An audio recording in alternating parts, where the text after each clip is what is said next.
starting to feel, I don't know if I should say this, it's way too early to talk about 2028 yet. Everybody's thinking about what we're going to do next year. Tottenham 2, Chelsea 1. Who won that game? I'm just asking you factually. Who won that game? In that case, Tottenham. Tottenham won. Yes, on November 8th, you, Joe Blow, Steve Blow, Bob Blow, Billy Bob Blow, all the blows get to go and blow up the whole goddamn system. We've all witnessed those red-faced outbursts, angry tweets, and name-calling sprees that erupt whenever someone dares to criticize a powerful figure. But what happens when someone like Michael Moore, a well-known filmmaker, takes that criticism to national television and lays it all out? Things start to unravel fast. Recently, Moore didn't hold back. He compared Donald Trump's reaction to criticism to that of a child being told no. And he didn't stop there. He brought up Trump's track record, losing the popular vote, multiple bankruptcies, and ongoing legal troubles. And now, Trump's frustration seems to be boiling over. This is the story of how one man's candid honesty is chipping away at the carefully crafted persona of another. But before we dive deeper, I have a small favor to ask. If you're enjoying this kind of content, please take a second to like the video and subscribe to the channel. Believe it or not, over 98% of viewers watch without subscribing. It's completely free for you, but it makes a big difference for us. Already subscribed? You're amazing. Thank you. Alright, back to the story. Have you ever wondered how someone can go bankrupt 6 times, lose the popular vote twice, and still confidently call themselves a winner? It's like someone claiming to be a great driver while totaling their car every time they get behind the wheel. Welcome to the surreal world of Donald Trump, where declaring victory louder than anyone else sometimes matters more than what actually happened. For decades, Trump has built an image of being a successful businessman. You've seen him on television, confident, pointing fingers, declaring himself a stable genius. But beneath the surface, that image is starting to crack. It's not a proud day for this country. How could it be a proud day when a man who was not elected by the people becomes president of the United States? How does that happen? Oligarchy versus democracy. And that introduced the idea of we need a whole new person, a kind of person in the White House that is going to fight for the people. They see that the elites who ruined their lives hate Trump. Corporate America hates Trump.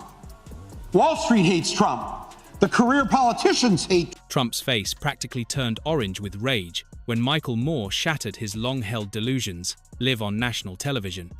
The man who calls himself America's greatest deal maker couldn't even keep his own casinos afloat. And Moore didn't hold back. He called Trump's business history what it really is: a buffet of bad decisions. Take a second to think about it.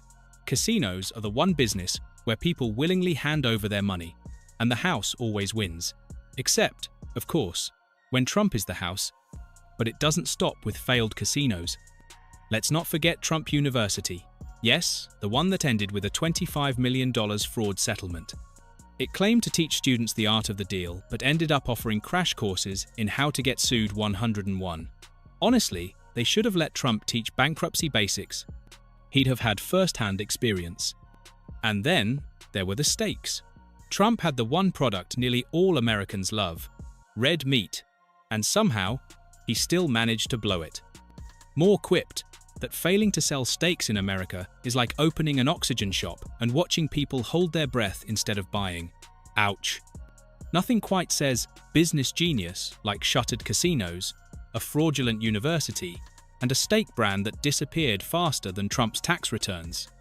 Moore's comparison of Trump's business record to a reality show was spot on, glitzy on the surface, chaotic underneath. And the highlight?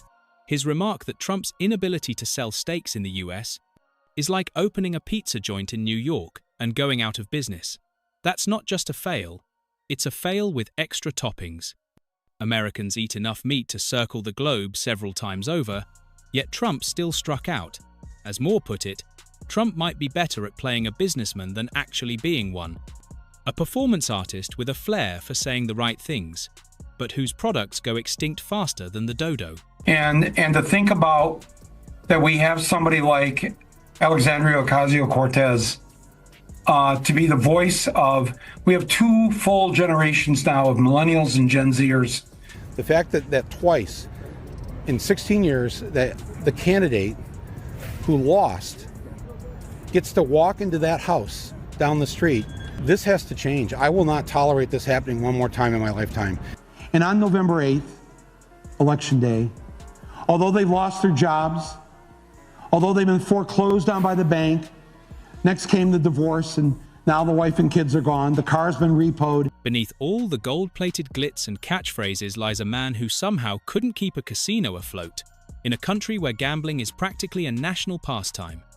He's got the props, the oversized suits, and the signature line, "You're fired." But when the spotlight shifts to his failures, Trump reacts just as you'd expect, with angry tweets, profanity-laced rants, and a barrage of insults. When confronted with facts he doesn't like, he squints, scowls, and shouts, "Fake news," as if that could magically erase 6 bankruptcies from public memory. But unfortunately for him, putting your name on vodka bottles and failed board games doesn't exactly scream presidential. Take Trump Vodka, gone. Trump Airlines, crashed and burned without ever making a dime. Trump Magazine, folded faster than a cheap suit. And let's not forget Trump, the game, basically Monopoly, if Monopoly had less fun and more Trump photos.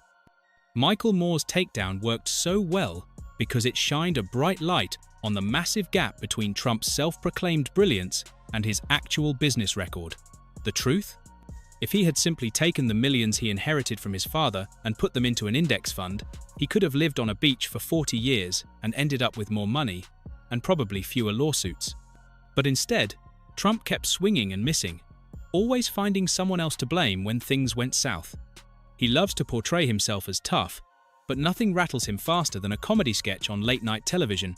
His business blunders might make us laugh, but the real story isn't about poor investments. It's about how deeply bothered he is by criticism. That's where Moore's critique cut the deepest. Because Trump's business record was only part of the picture. What Moore exposed was something far more unsettling. A man who once had access to nuclear codes, yet couldn't stop obsessing over what comedians were saying about him on television. Now that is more terrifying than a failed casino. Michael Moore didn't hold back when it came to Trump's late-night Twitter habits. He pointed out how Trump often fires off angry tweets about Saturday Night Live at 1 a.m., and by 6 a.m., he's still going, ranting about how Alec Baldwin is not funny or unwatchable. But what's more disturbing, Moore noted, is what Trump isn't focused on during those early hours, national security briefings. It's a fair question. Who needs intelligence reports when you've got sketch comedy to rage about? When he's not spiraling about late-night television, Trump plays the same tired game, pretending he doesn't know the people who criticize him. Alec Baldwin? Never met him. Michael Moore? I barely know him. Moore called it for what it is, classic deflection. It's the political equivalent of a 5-year-old covering their eyes and thinking they're invisible. The truth is, Trump isn't just bothered by criticism, he's consumed by it. Moore nailed it when he said Trump is more distressed about being mocked than losing money or even an election. For a man whose identity revolves around projecting strength, being the butt of a joke is the ultimate blow. While most people either take criticism in stride or at least pretend to, Trump does the opposite. He doubles down, claims there's a grand conspiracy, and refuses to exit gracefully. It's like watching a toddler insist they're not tired as they fall asleep mid-sentence. As the evidence against him stacks up, Trump doesn't pause for reflection. He just yells louder that everyone else is wrong.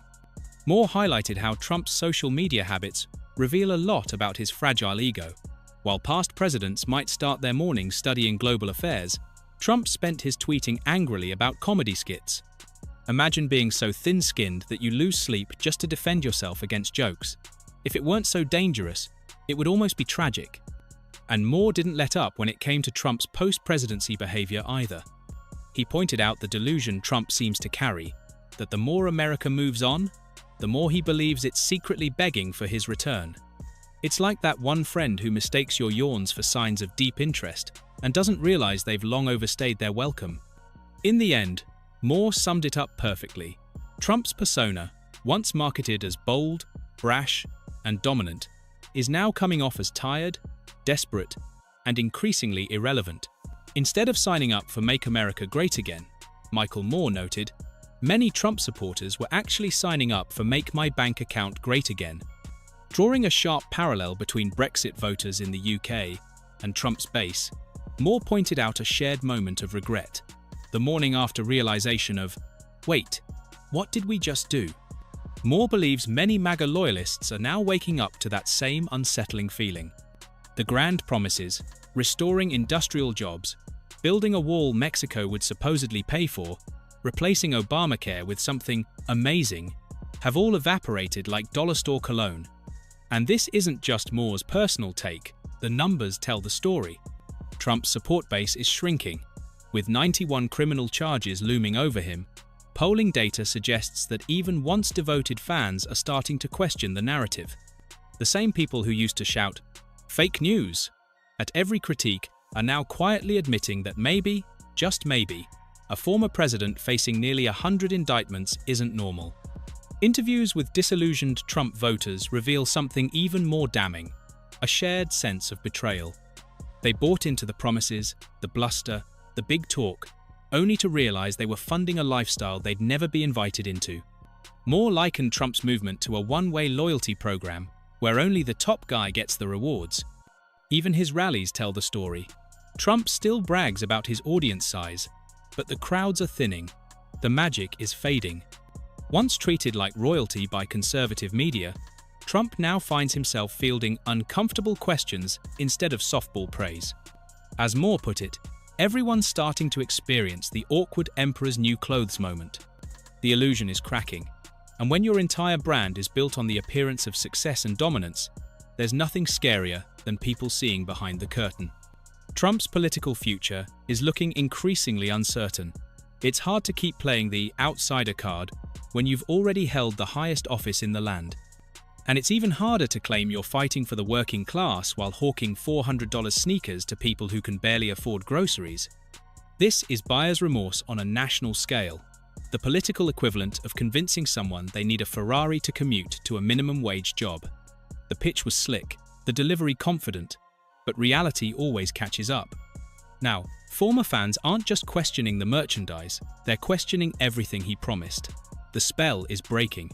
Moore argued that Trump's entire identity is woven from the illusion of success. But illusions don't last forever, and when they dissolve, what's left isn't commanding. It's exposed, desperate, and out of touch. You promised to drain the swamp, Moore said, but you built a gift shop on top of it. That line captures the growing disconnect between Trump's rhetoric and his supporters' lived experiences. Eventually, that gap becomes too wide to ignore. And Moore's most devastating blow? Not Trump's incompetence, but his irrelevance. The magic is gone, Moore declared.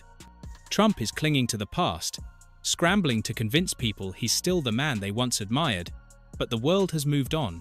And that realization? It cuts deeper than any meme, late-night sketch, or gold-plated sneaker ever could. The true victory here isn't just exposing Trump's lies, it's watching his once unshakable grip loosen. Even his die-hard supporters are starting to admit, the emperor has no clothes. And as he rages into an increasingly empty echo chamber, America, slowly but surely, is tuning